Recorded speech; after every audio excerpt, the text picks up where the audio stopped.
Oi, você já viu que no mundo da mecânica nós estamos sempre rodeados por máquinas?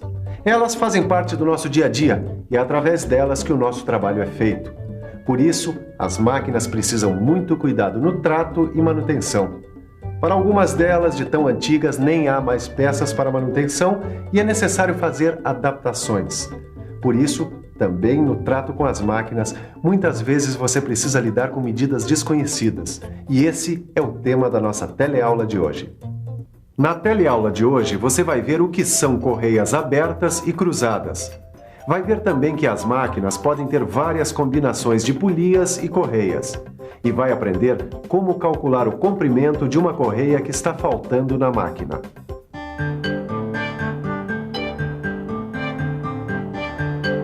Oi, eu sou o Silvio e estou trabalhando nessa empresa especializada em reforma de máquinas.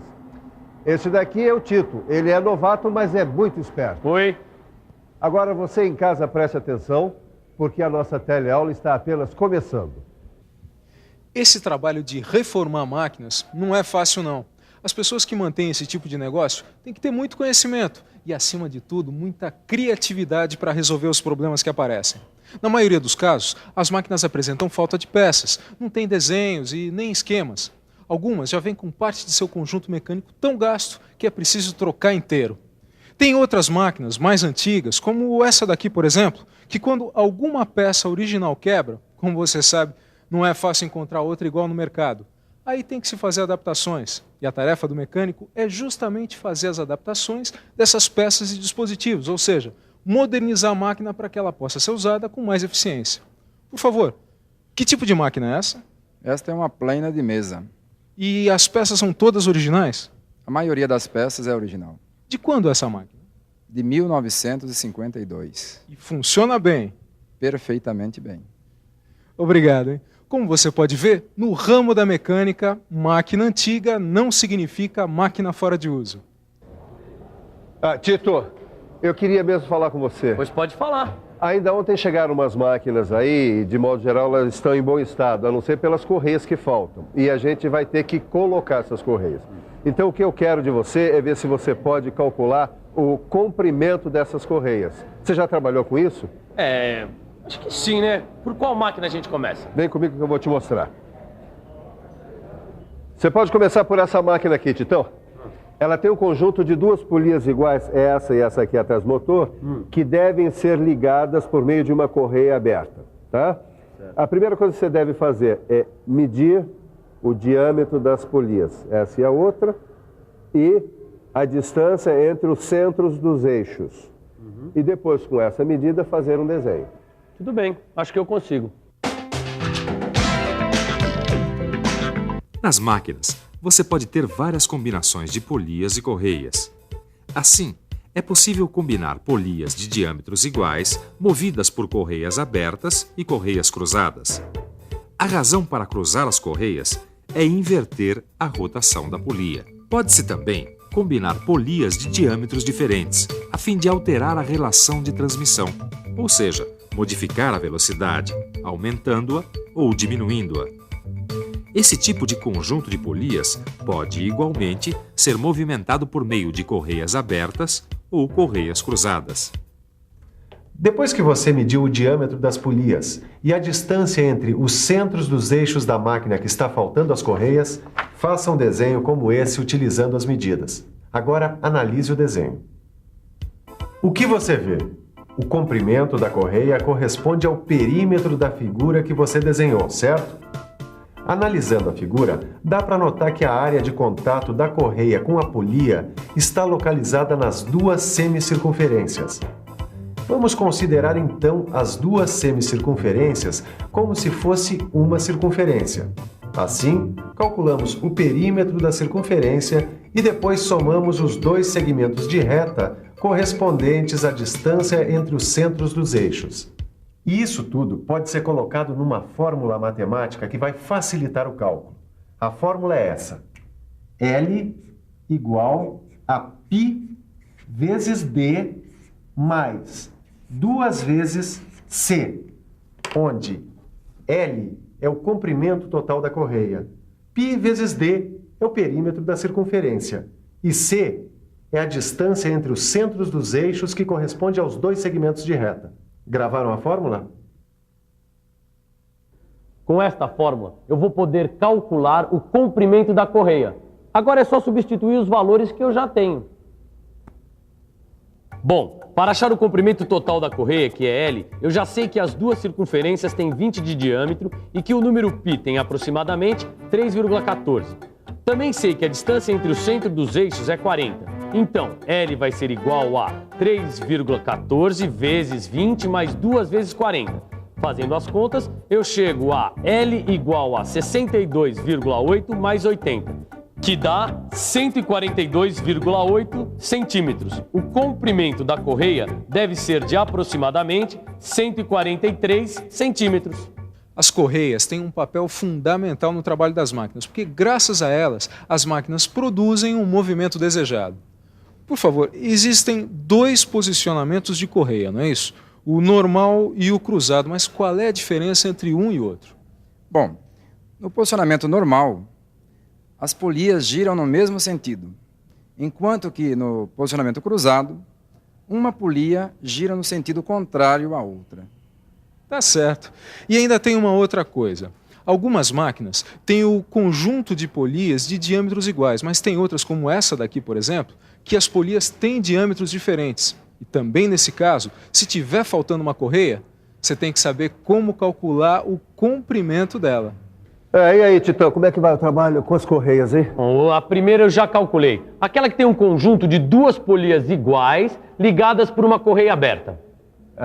143 centímetros. Isso. Ótimo, já podemos mandar comprar a correia. Mas eu tô com um problema nessa outra aqui, que tem polias de diâmetros diferentes. Mas é a mesma coisa. Se você já mediu o diâmetro dessas duas polias? Eu já.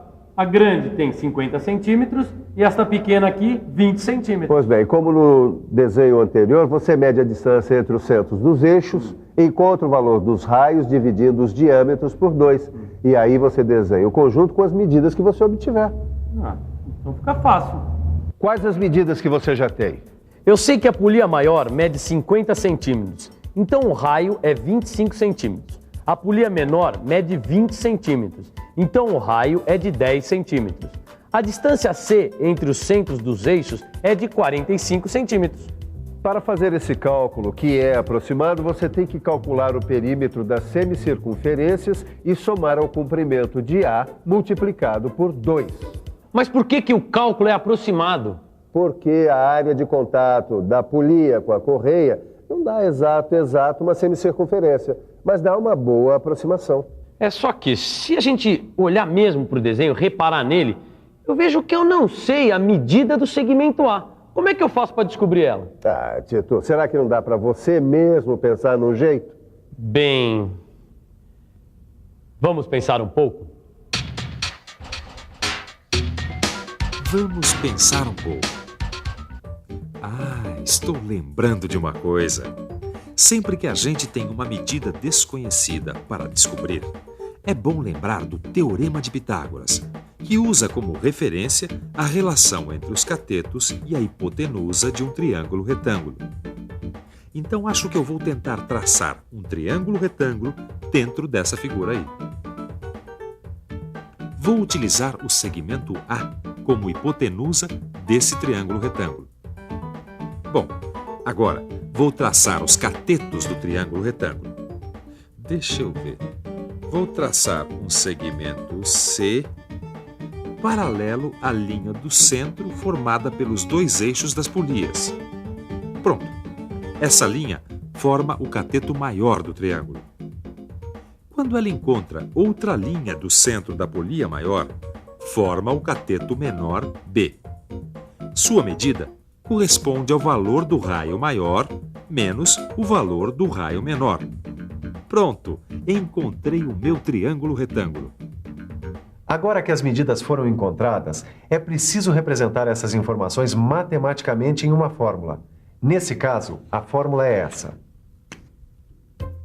O comprimento da correia, ou L, vai ser igual a π vezes raio maior mais raio menor mais 2 vezes a raiz quadrada de C ao quadrado mais raio maior menos raio menor ao quadrado.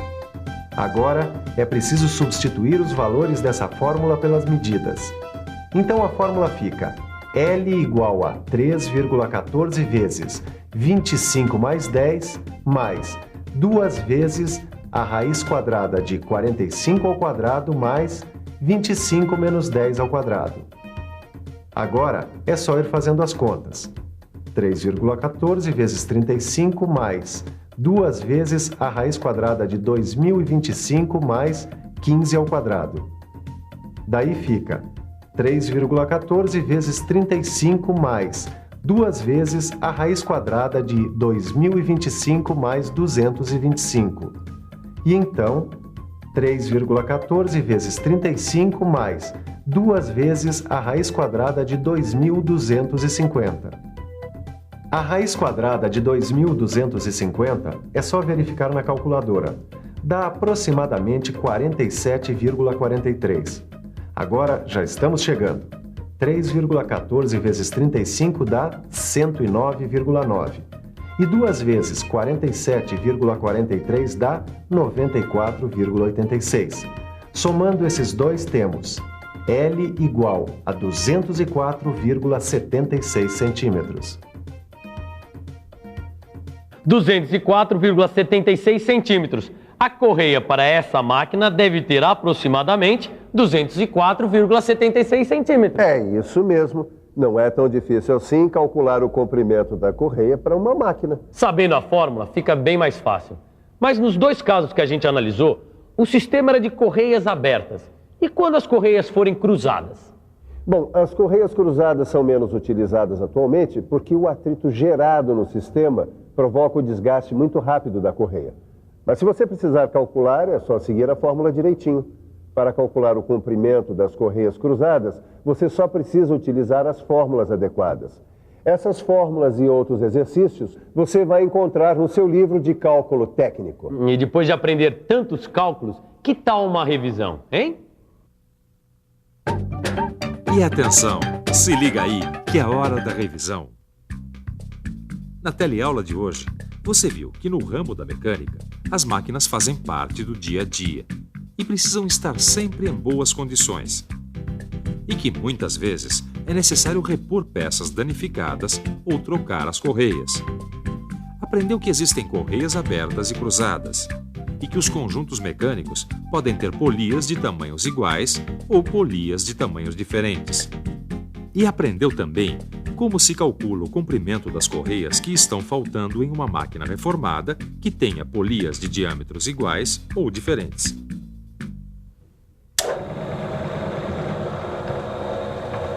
Agora sim. Para mim, essas máquinas aí são que nem gente. Já pensou o trabalho que deu projetar e fazer todas essas máquinas? Agora, para a gente poder usar direitinho uma dessas máquinas, é preciso usar muito isso aqui, ó. Por isso, procure fazer todos os exercícios que estão no seu livro de cálculo técnico. Eles vão te ajudar a compreender cada vez melhor os problemas de mecânica. Até a próxima!